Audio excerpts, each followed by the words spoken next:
محمد شریف اور عبدالرشید صاحب بسمت نگر یہ ابھی تک نہیں پہنچے، ان کے پہنچانے کی فکر کرے۔ دوسرے بادشاہ ہیں امجد اور رحمت اللہ صاحب، یہ بھی ابھی تک نہیں آئے، ان کے پہنچانے کی فکر کرے۔ میں حضرت مولانا سید آصف صاحب کو بسط احترام حوالے دیتا ہوں۔ تشریف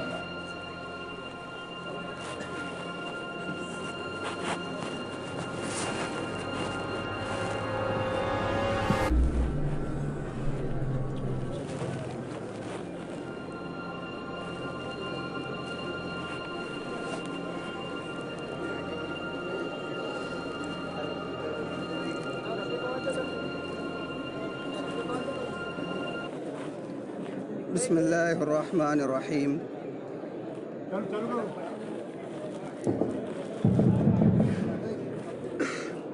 بسم اللہ الرحمن الرحیم۔ الحمد للہ رب العالمین، ارسل رسولہ بالہدى ودین الحق لیظہرہ علی الدین کلہ ولو کرہ المشرکون، وصلی اللہ علیہ وآلہ وسلم الاتمان الاکملان على سید الاولین والآخرین رحمت اللہ للعالمین نبینا وحبیبنا وقدوتنا محمد بن عبد اللہ وبارک وسلم علیہ وعلى آلہ واصحابہ والتابعین ومن تبعهم بإحسان إلى يوم الدین، اما بعد۔ قال الله تبارك وتعالى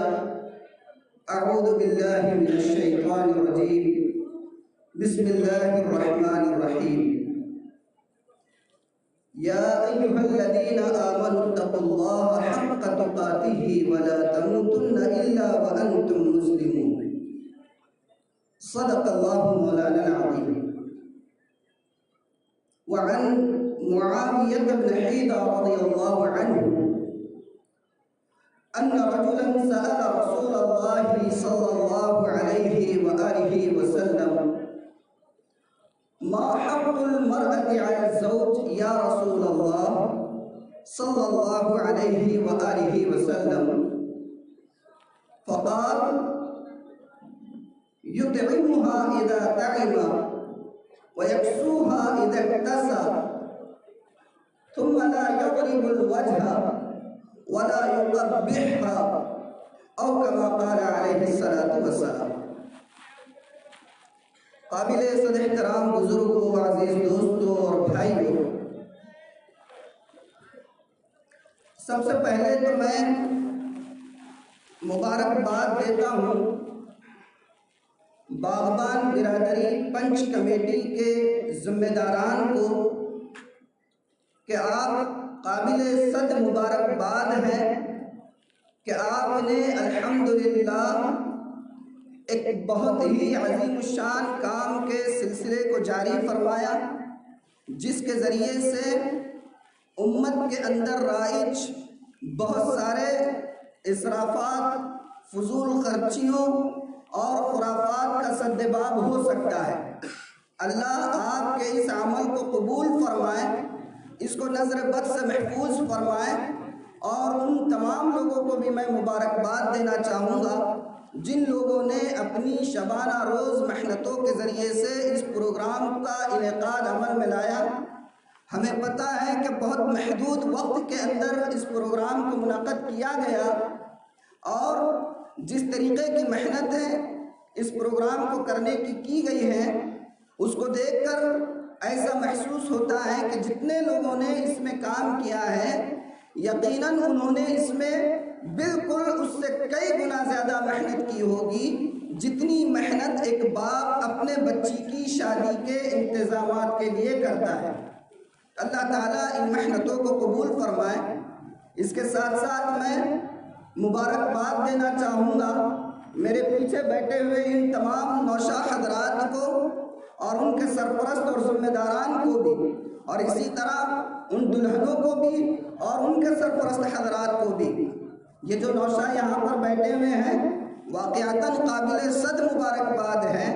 کہ یہ اس بات پر قادر تھے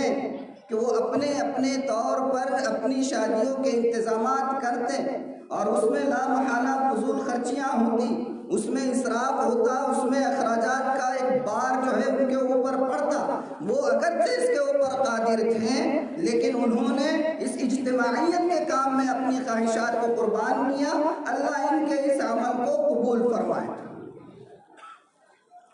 مجھے پتا ہے کہ آپ حضرات اور ہم خود بھی یہاں پر بہت دیر سے جو ہے یہاں رکے ہوئے ہیں۔ وقت جو ہے 15 سے 20 منٹ کا مجھے دیا گیا ہے، یہ بہت زیادہ وقت نہیں ہے، اس لیے میں اس محدود وقت کے اندر کچھ کام کی اہم باتیں آپ کے گوشے گزار کرنے کی کوشش کروں گا۔ ابھی برادر محترم حافظ محمد ہارون صاحب اشاعتی دامت برکاتہم العالیہ نے نکاح سے متعلق چند باتیں آپ کے گوشے گزار کی، اور وہ واقعتاً بہت ہی اہم اور زرعین اصول ہیں ایک شخص کو اپنی ازدواجی زندگی کو خوشگوار بنانے کے لیے۔ میں بھی آپ کے سامنے اسی حوالے سے کچھ باتوں کا اضافہ کر کے کچھ باتیں آپ کے سامنے پیش کروں گا۔ یہ جو عام طور پر ہم لوگ نکاح کی تقریب میں خطبہ نکاح سنتے ہیں، آپ کو پتہ ہونا چاہیے کہ یہ جو خطبہ نکاح ہے، یہ خطبہ نکاح نبی کریم صلی اللہ علیہ وآلہ وسلم سے 3 جگہوں پر پڑھنا ثابت ہے۔ ہم تو صرف ایک ہی جگہ پر پڑھتے ہیں نکاح سے پہلے۔ یہ خطبہ نکاح اللہ کے رسول صلی اللہ علیہ وآلہ وسلم سے 3 جگہوں پر پڑھنا ثابت ہے۔ پہلی مرتبہ جب آپ کسی کے وہاں خطبہ دیتے تھے۔ خطبہ کیا ہوتا ہے؟ مطلب یہ ہے کہ پہلے جب آپ کسی کے یہاں بات چیت کی رسم ہوتی ہے کہ رشتہ طے کرنا ہے، ہمیں آپ کی لڑکی پسند ہے، ہمیں اور ہمارا لڑکا آپ کو پسند ہے اور ہم شادی کرنا طے کرتے ہیں، یہ جو پروگرام ہوتا تھا اس کے پہلے بھی اللہ کے رسول صلی اللہ علیہ وآلہ وسلم خطبہ پڑھا کرتے تھے، لیکن اب یہ خطبہ امت کے اندر سے ختم ہو چکا ہے۔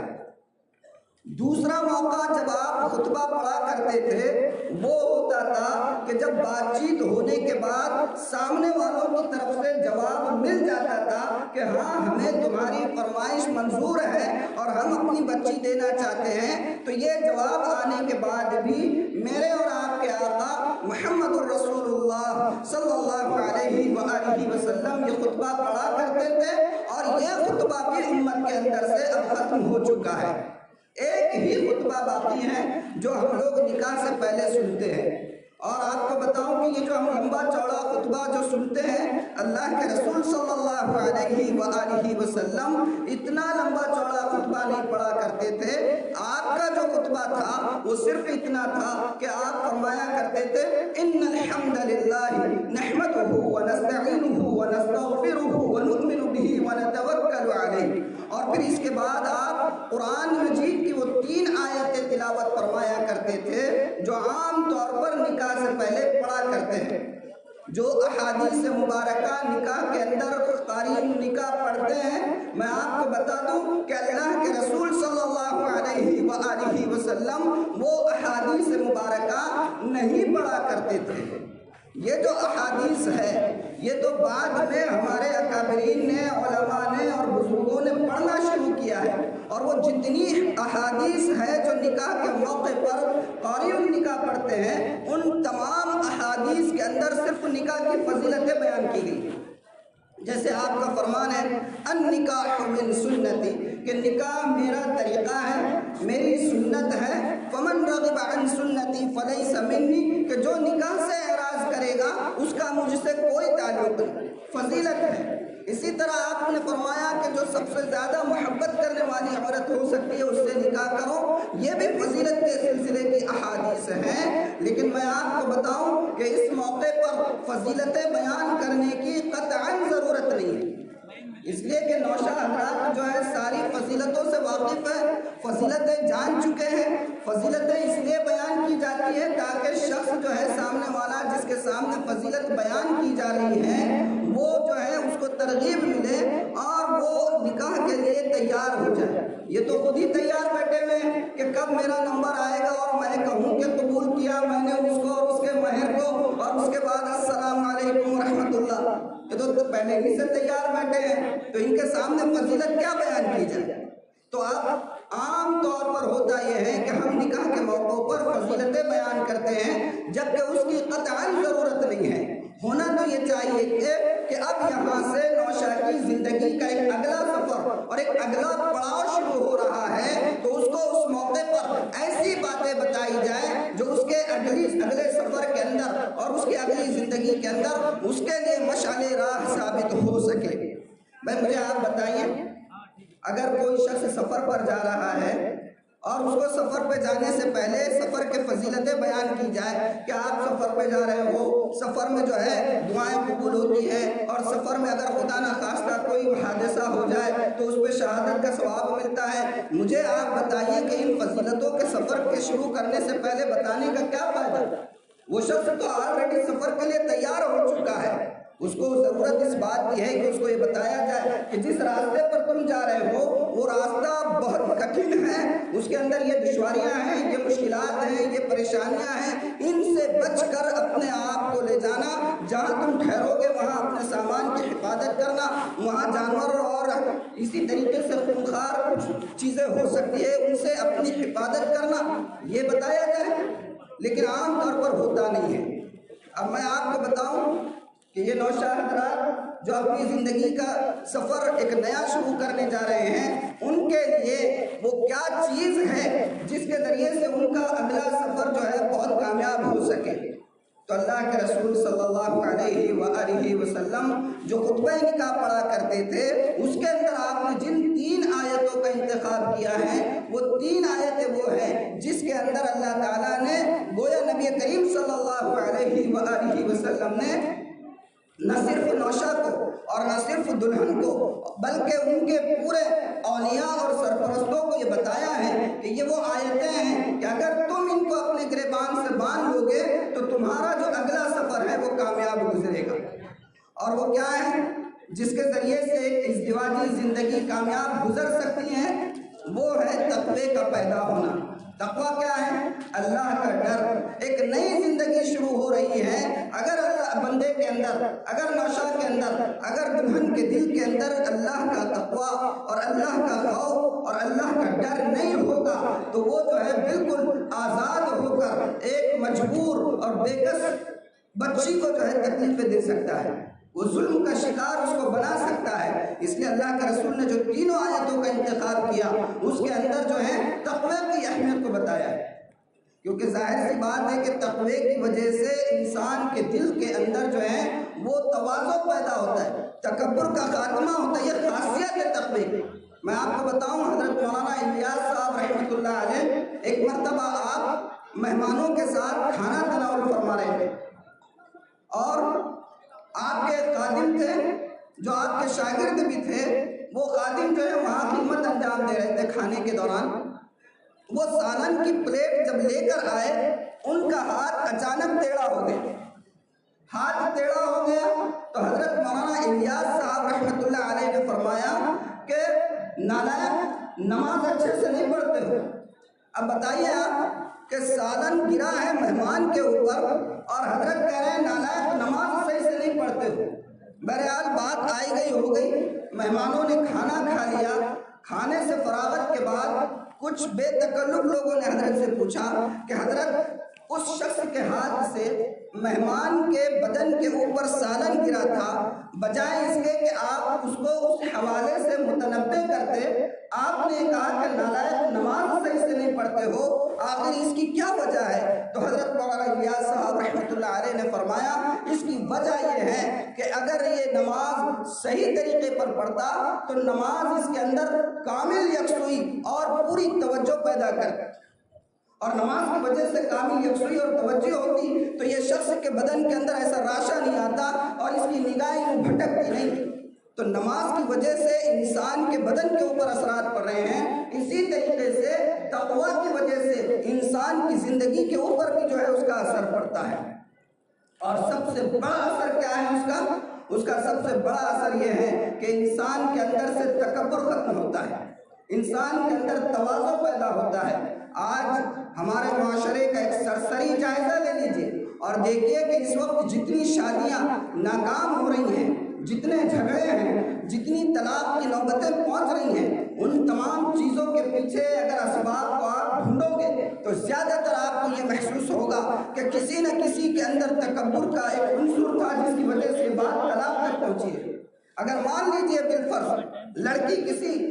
بڑے گھرانے سے ہے، مالدار گھرانے سے ہے، اور وہ یہ کہے کہ میں نے تو اپنے باپ کے گھر میں جو ہے ہمیشہ سونے کے چمچ سے نوالے لیے ہیں، میں یہاں کام نہیں کروں گی، تو اس کا یہ تکڑ اور اس کا یہ گھمنڈ وہ اس کے گھر کو جو ہے برباد کر دے گی۔ اور اگر لڑکا یہ کہے کہ بھائی مجھے تو اللہ نے بہت دولت سے نوازا ہوا ہے، وہ تو غریب خاندان کی ہے، وہ تو میں ہی ہوں جس نے تجھ سے شادی کر لیا، اگر میں قبول نہیں کرتا نا تو پتہ نہیں کیا لالے پڑ جاتا۔ تو یہ گھمنڈ اور یہ غرور یہ جو ہے بسا اوقات طلاق تک نوبتیں لے کر جاتے ہیں۔ اس لیے اللہ کے رسول صلی اللہ علیہ وآلہ وسلم نے نکاح کے موقع پر خاص طور پر جس چیز کی طرف توجہ دلائی ہے وہ یہ ہے کہ ہم اپنے دلوں کے اندر تواضع پیدا کریں، اور تواضع پیدا کیسے ہوگا؟ اللہ کے ڈر سے۔ میرے قابل عزت احترام بزرگوں، میں آپ سے ایک بات پوچھتا ہوں کہ آپ اور ہم اگر کوئی چھوٹا کاروبار بھی کرنا چاہتے ہیں تو کرتے کیا ہیں کہ اس کاروبار کے پہلے اور بعد میں جو خدشات ہو سکتے ہیں اور جو نقصانات کے موقع ہو سکتے ہیں، ہم پہلے ان کا پورا جائزہ لے لیتے ہیں۔ اگر اپنے بچے کو کوئی کاروبار لگا کر دیتے ہیں تو اس سے پہلے اس کو متنبع کر دیتے ہیں کہ بیٹا دیکھنا، یہ جو کام تم کرنے جا رہے ہو اس میں یہ خدشات ہے، یہ نقصانات ہو سکتے ہیں، اور اس کو ایسے کرنا۔ لیکن کتنی بڑی حیرت کی بات ہے اور قدر جو ہے افسوس کی بات ہے کہ ہم اپنے اولاد کی زندگی کا سب سے بڑا جو فیصلہ کرتے ہیں تو وہ فیصلہ ہم اپنے طور پر اپنے گھروں میں بیٹھ کر دیتے ہیں، لیکن کبھی اس بات کی توفیق نہیں ملتی کہ ہم اپنے بچے کو یا اپنی بچی کو اس بات کی طرف توجہ دلائیں کہ اب آپ کی شادی ہونے جا رہی ہے، اب آپ کا نکاح ہونے جا رہا ہے، اب آپ کی زندگی کا ایک نیا سفر شروع ہونے جا رہا ہے۔ اس نئے سفر میں وہ کون سے گر ہو سکتے ہیں جس کے ذریعے سے تم ایک کامیاب ازدواجی زندگی گزار سکتے ہیں؟ تو اس طرف توجہ دلانے کی ضرورت ہے،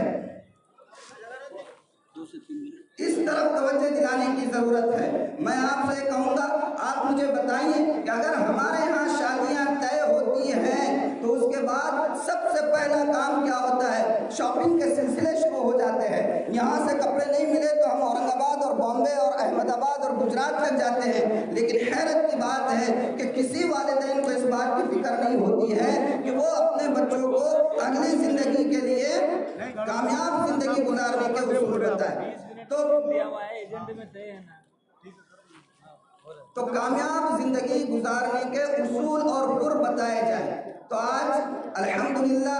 باغبان برادری پنچ کمیٹی کے ذمہ داروں نے ایک بہترین قدم اٹھایا ہے۔ یہاں سے آپ ایک عزم لے کر جائیں کہ جس طریقے سے ہم نے یہاں پر اجتماعی شادیوں کے اندر شامل ہو کر نکاح کو آسان سے آسان تر بنایا ہے، اسی طریقے سے اگر ہم اپنی انفرادی شادیاں بھی کریں گے تو اس کے اندر بھی اسی سنت کو زندہ کرنے کی کوشش کریں گے انشاءاللہ، اور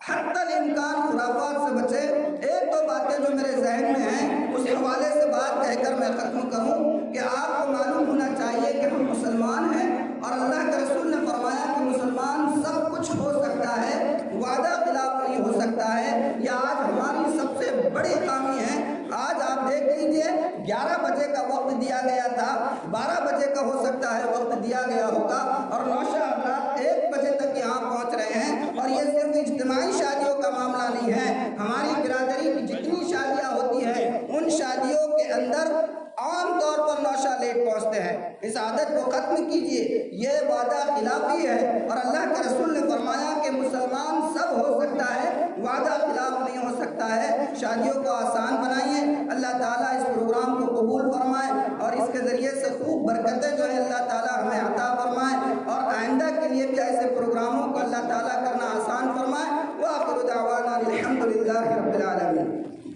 آئیے باغبان برادری پنچ کمیٹی کے صدر